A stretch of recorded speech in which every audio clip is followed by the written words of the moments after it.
So I thought it'd be quite nice today to come up to the Sheelin in the back field at Dharma, partly because there's nobody in it, it's our solitary retreat hut, and of course it's empty.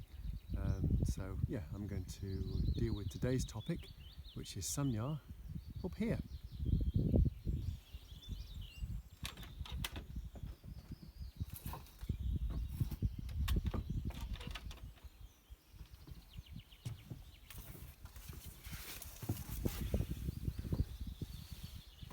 Which is, as well as being very pleasant, of course, means I can have a cup of tea.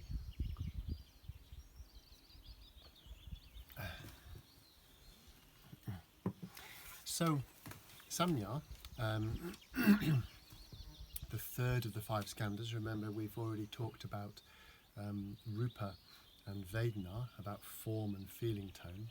So Samjna is normally translated as perception, and it can variably mean everything that we perceive through these 6 senses. It can also mean ideas. Sometimes in the Pali, Samjna is used to connotate an idea or even a reflection object. In the sense of the 5 skandhas, I like to think of Samjna as it's the process whereby we make things of our experience. It's sort of the thingification of experience. So that can include recognizing things as things, and then the secondary process of naming them. For instance, we don't need to call a flower to know it's a flower. Both the recognition and the naming are part of Samjna. It might be no more than a collection of colours, wood, an object. Knowing it as a vajra. Samjna at different levels. So what the faculty of Samjna is doing is sort of fractionating our experience and organising it in meaningful ways. So this requires obviously us to have experience. If there's no form, then there's no senses, if you like. There's no possibility of forming that experience into any meaningful shape, into objects or identities that we can think about and manipulate and work with. Usually also with Samjna we're working with our memory, our previous experience. Our previous experience helps us identify and classify what things are, turn that form into shapes that we can meaningfully think about. This is a great thing, of course. It's fantastic, isn't it? We can do so much by engaging our imaginative faculties with the world that we perceive, that we experience directly. And Samjna, of course, is also influenced by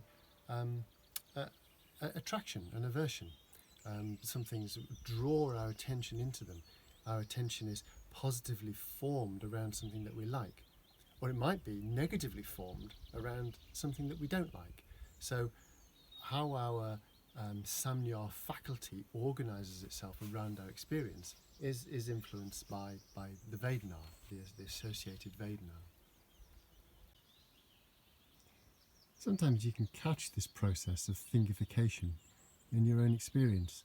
You can sort of watch your mind trying to make sense of what it perceives, and then suddenly, aha, it's there, and it all comes into focus.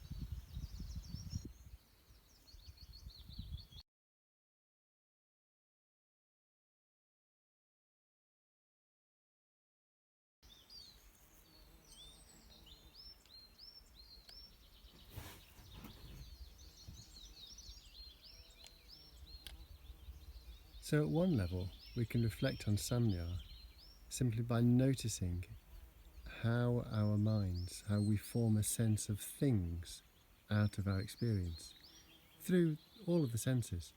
The 5 physical senses where we explore the external universe, but also fascinatingly how we form a sense of things about our inner world, how we fix and form our sense of our inner world, using identification, using perception, using samjna.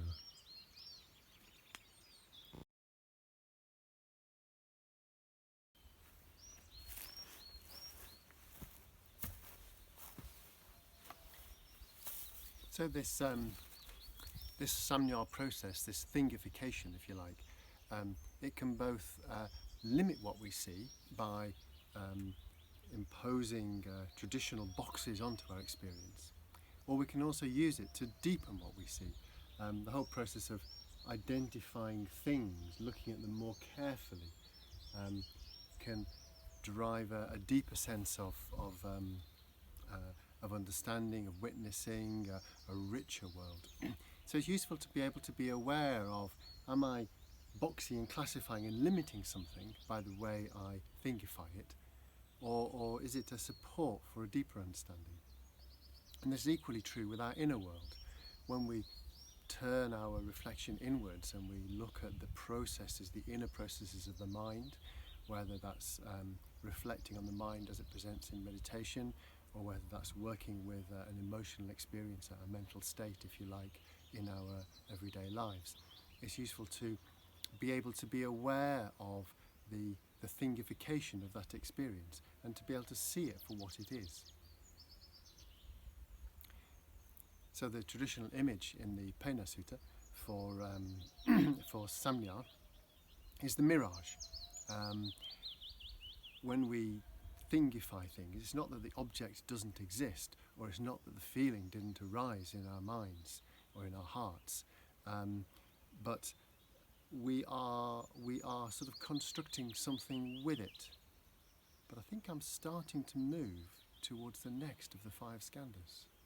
So let's just stay with being aware of the arising experience, being aware of the feeling tone, so the rising experience of rupa simply as experience, the feeling tone that's associated with that experience. The sun is very pleasant.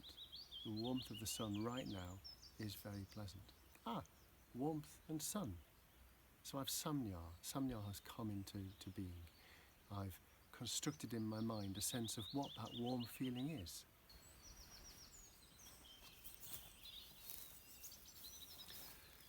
So we've all heard of Buddhist teachings on insubstantiality and no self, and you'll have noticed that I'm not asking you to reflect on those things. I'm not suggesting that we should critically analyse our experience, at least at this point. It's quite instructive just to notice the formative process through which our experience works. So when we notice the samjna process, when we notice the Vedana process, and when we're aware of things as things in rupa, that in itself starts to thin or deconstruct the fixed sense of our own nature, without actually having to turn to a intentional analytic approach.